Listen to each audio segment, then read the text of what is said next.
Speaking of the tensions between about Iran's nuclear program, and there's word that there are mounting tensions now between Iran and Israel, as Israel is making bones apparently about possibly striking at that nuclear plant in Iran.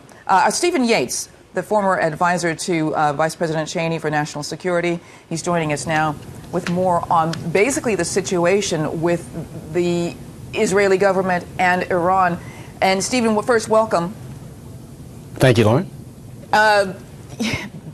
Will Israel attack Iran's nuclear facilities? Is that really something we've got to worry about right now? I don't think it can be ruled out. I personally consider it less than likely in the immediate term. Obviously, Israel has significant concerns about the developments in Iran, and it has significant doubts about the capacity and will of the international community to fundamentally change what they see as a trajectory moving in the direction of an existential threat to them.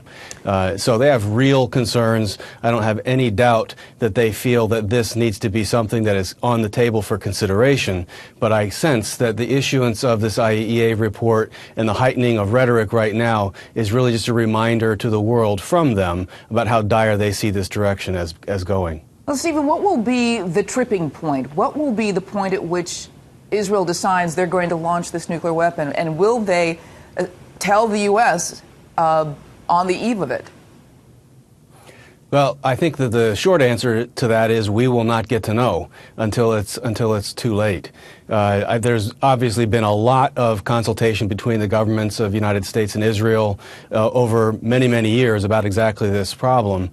Really, it's a question of confidence that the government and people of Israel will have in the international community's capabilities. But really, they see a lot of diplomatic negotiations as not having had any measurable impact on the direction Iran is going.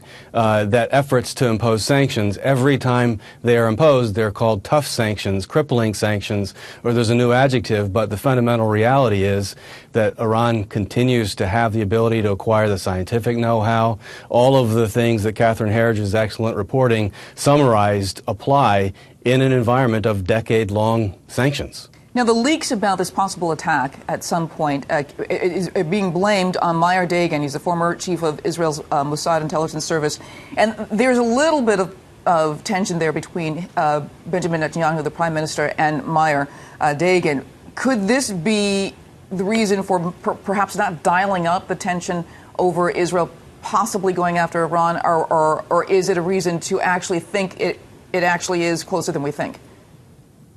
Well, this, I think, is the number one national security issue for Iran.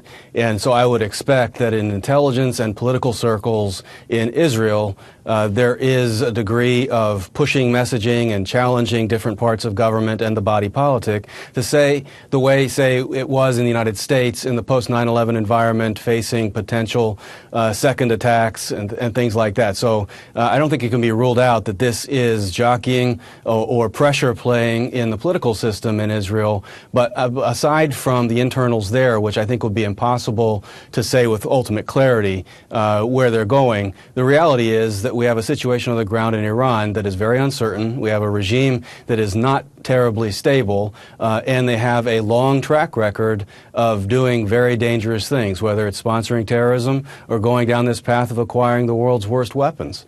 So I think that aside from Israeli politics, the uncertainties with Iran are profound, and they get worse with what I expect to be in the IAEA report.